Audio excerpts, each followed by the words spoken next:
दोस्तों, जब भी हम किसी भी एग्जाम की प्रिपरेशन करते हैं तो सबसे पहले हमारे लिए जरूरी हो जाता है ये जानना कि आखिर हम जिस एग्जाम की तैयारी कर रहे हैं या उस एग्जाम के अंदर जिस सब्जेक्ट की प्रिपरेशन कर रहे हैं उसमें कहाँ से कितने क्वेश्चन आते हैं, मतलब कौन सा टॉपिक पूछा जाता है, कौन सा टॉपिक हमारे लिए इंपॉर्टेंट है, कौन सा इंपॉर्टेंट नहीं है। ऐसा करने पर हमारे लिए हमारी प्रिपरेशन करना बहुत ज्यादा बेहतरीन हो जाता है, क्योंकि आने वाले 5 से 6 महीने हमें क्या पढ़ना है इसको हम लोग पहले ही अगर जान ले तो ये हमारे लिए सबसे एक बेहतरीन विकल्प होगा अपने एग्जाम में बहुत अच्छा स्कोर करने का। तो चलिए, मेरा नाम है अनुज और मैं स्वागत करता हूं आप सभी लोगों का आरडब्ल्यू डिफेंस परिवार में। और आज की वीडियो कुछ इस तरीके की होने वाली है। जो बच्चे एनडीए 1 2026 के लिए प्रिपरेशन कर रहे हैं और इंग्लिश सब्जेक्ट को लेकर के परेशान हैं कि आखिर इस टॉपिक में कितने क्वेश्चन आते हैं, किस टॉपिक से कितने क्वेश्चन आते हैं, क्या पढ़ना है क्या नहीं पढ़ना है, ये तमाम सवाल। तो चलिए वीडियो को शुरू करते हैं। तो आज का हमारा टाइटल ये रहेगा कि हम जानेंगे कि ये टॉपिक्स जो आपके एग्जाम में सबसे ज्यादा नंबर के पूछे जाते हैं, मतलब सबसे ज्यादा कहां से क्वेश्चंस आते हैं आपके एग्जाम में, ठीक है, और किस तरीके से आपको उसकी प्रिपरेशन करनी भी है। चलिए, तो देखो आपके सामने एक एनालिसिस बनाया गया है, एक एनालिसिस किया गया है और सच मानिए कि इसमें बहुत ज्यादा मेहनत लगी है। ये जो आप एक्स का साइन देख रहे हैं ये दरअसल क्रॉस का साइन है, मतलब कि ये टॉपिक नहीं आया। एग्जाम्पल के तौर पर बताता हूं, मैंने एनडीए 2023 से लेकर के एनडीए 2025 यानी कि आप देखेंगे 5 सेट, 1 2 3 4 5 5 बार एग्जाम जो आपका लास्ट हुआ है उसका एनालिसिस किया है और उसके बेस पर मैं आपको बताता हूं कि आने वाले समय में आपको किस टॉपिक को तैयार करके जाना है। तो जैसे एग्जांपल के तौर पर आपको बताता हूं कि एनडीए 2023 का ले लेते हैं पेपर। इसमें फिलर से 10 क्वेश्चन आए थे, एरर से आपके 10 क्वेश्चन देखने को मिले थे, सिनोनियम से आपसे 10 क्वेश्चन थे, एंटोनियम के 5 क्वेश्चन थे, पेयर वर्ड्स के 10 क्वेश्चन थे, पैसेज के 5 क्वेश्चन थे, सेंटेंस कॉम्प्लीशन से कोई क्वेश्चन नहीं आया। फिर ये आपका जैसे पहले में अगर क्लोज पूछा गया था जैसे इससे पहले वाले 22 में, है ना, इस बार कोई क्लोज टेस्ट नहीं आया, वर्ड क्लास से कोई क्वेश्चन नहीं आया, पीक्यूआरएस से कोई क्वेश्चन नहीं आया। ये इस तरीके से, राइट। आप देखेंगे एनडीए में जो इंग्लिश सब्जेक्ट है उसके टोटल 50 क्वेश्चन होते हैं। तो आप अगर इसका टोटल करेंगे तो आपके पूरे 50 क्वेश्चन बैठेंगे। देखो 30 5 35 10 45 और आपका 5, ये पूरे 50। तो 50 क्वेश्चन आते हैं आपके, एक क्वेश्चन 4 नंबर का होता है। कुल मिलाकर के आपका 200 मार्क्स का आपका पेपर आपके एग्जाम में आपको देखने को मिलता है, राइट। ये आपके इंग्लिश सब्जेक्ट में रहता है। फिर हम आगे आते हैं 2024 को, जरा थोड़ा सा ध्यान से देखते हैं। तो 2024 में उसने एकदम से चेंजेस किया। यूपीएससी है भाई, टोटली अनप्रिडिक्टेबल है, ना तो फिलर से कोई क्वेश्चन दिया ना ही एरर से दिया। सिनोनिम के क्वेश्चन जहां 5 10 होते थे वहां 5 कर दिए, ये सेम रखा।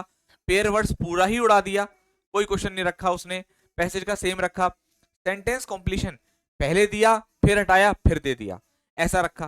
तो 10 क्वेश्चन इससे, 10 क्वेश्चन आपके क्लोज टेस्ट से आपको देखने को मिले, है ना। पहले कभी आता था क्लोज टेस्ट, फिर उसने जो है 2024 में देना शुरू किया, मगर आप आगे देखेंगे तो उसने इसको भी हटा दिया।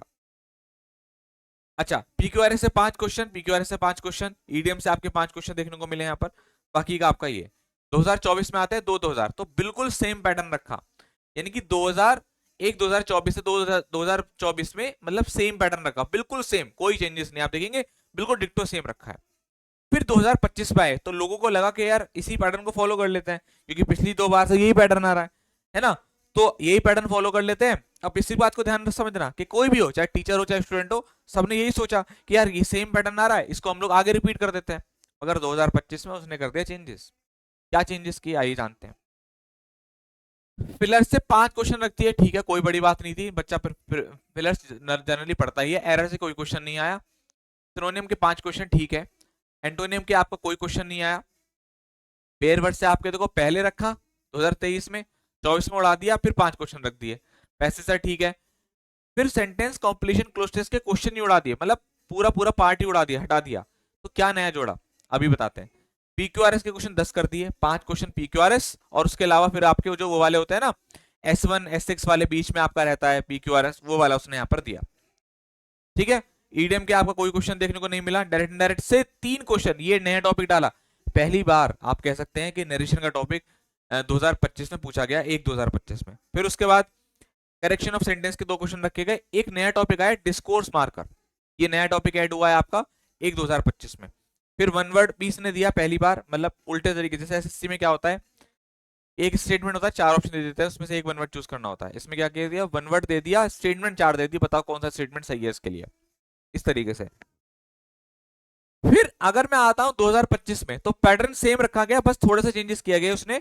इस बार उसने जो है वो 2023 में 2025 में उसने एक्टिव पैसिव वॉइस रखा था साथ में। देखो सेंटेंस करेक्शन हटाया मगर एक्टिव पैसिव वॉइस ने यहां पर रख दिया।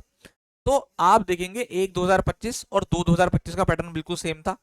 वहीं 2024 2024 और 2024 का पैटर्न बिल्कुल सेम था। अब हम आगे जाएंगे तो क्या करें, क्या सर इसको रिपीट करें? भाई बाई चांस हम लोग इसको रिपीट करते हैं और ये इस तरीके से चलते हैं, तो देखोगे आप 2024 में चेंजेस कर दिए, क्या पता 2026 में फिर वो कुछ नई चीज डाल दे, तो क्या जरूरी है।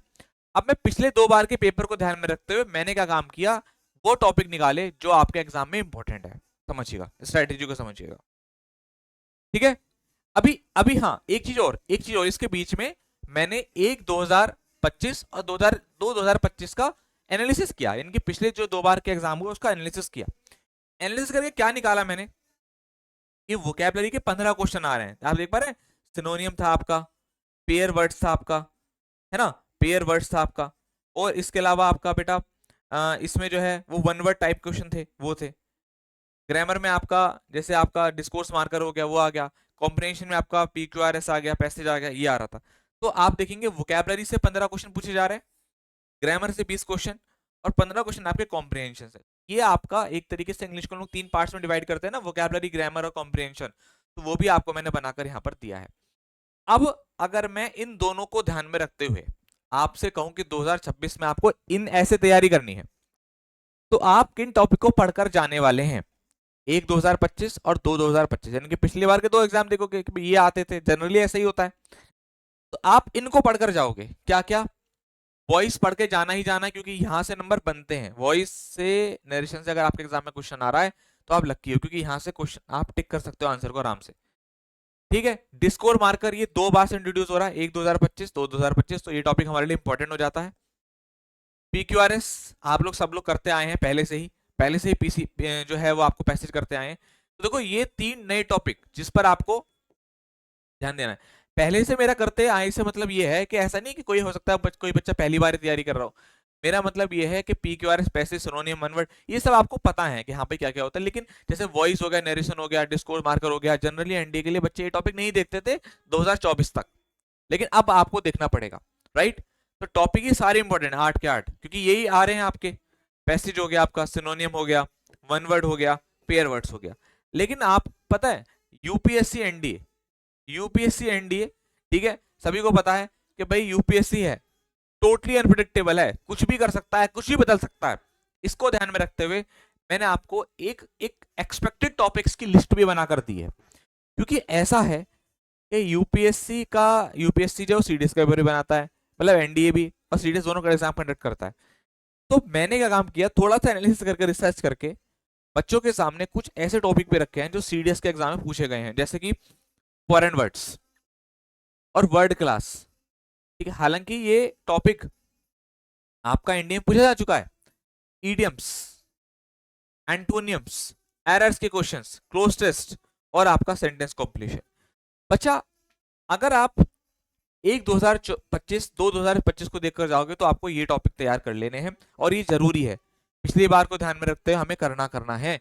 लेकिन अब क्योंकि हम 2026 में कूद रहे हैं और यूपीएससी है, अनप्रिडिक्टेबल है, तो हमें फॉरेन वर्ड्स के ऊपर भी काम करना पड़ेगा, वर्ड क्लास भी कवर करना पड़ेगा, जिसमें आइडेंटिफाई करना होता है कि ये टॉपिक ये वर्ड किस टॉपिक का है, नाउन का है, प्रोनाउन का, एडजेक्टिव, एडवर्ब है, क्या है।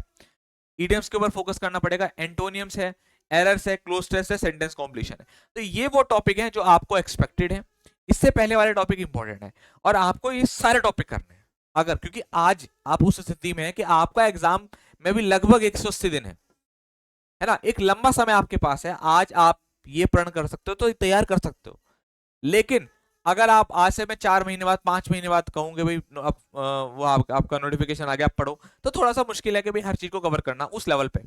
आज कर सकते हो, तो जब आज आपके पास समय है तो अपनी स्ट्रेटेजी को इस तरीके से बनाओ कि एक्सपेक्टेड टॉपिक्स जो सर ने बताए हैं और जो इंपॉर्टेंट टॉपिक्स वो दोनों आप तैयार करो, ठीक है। तो आज की वीडियो ये थी कि आपको कौन से टॉपिक तैयार करने हैं, किस तरीके से जो है स्ट्रेटेजी वाली वीडियो, मतलब तैयारी करनी कैसे है, वो 180 डेज का रोड मैप मैंने आपको बनाकर दे दिया है। टॉपिक्स बताने वाली वीडियो थी, तो टॉपिक्स में मतलब आपको क्या क्या तैयार करना है, कैसे कैसे करना है, वो आपको यहाँ बता दिया। मेरी एक वीडियो और है एनडीए का, मैंने 180 डेज का रोड मैप बनाया है, उसको जाकर और देखना, जहां पर मैंने डिस्कस किया है कि आपको तैयारी किस तरीके से करनी है। ठीक है भाई, थैंक यू सो मच बेटा, लव यू ऑल। और वीडियो ये आपको टॉपिक्स के बारे में जो इन्फॉर्मेशन मिली, तो इससे क्या होगा कि आपका माइंड थोड़ा सा हल्का हो जाएगा और आपको पता लगेगा कि हमें पढ़ना क्या है। तो इसलिए अगर आपको वीडियो अच्छी लगी है तो कमेंट करके जरूर बताना कि आपको ये वीडियो कैसा लगा। थैंक यू सो मच, जय हिंद।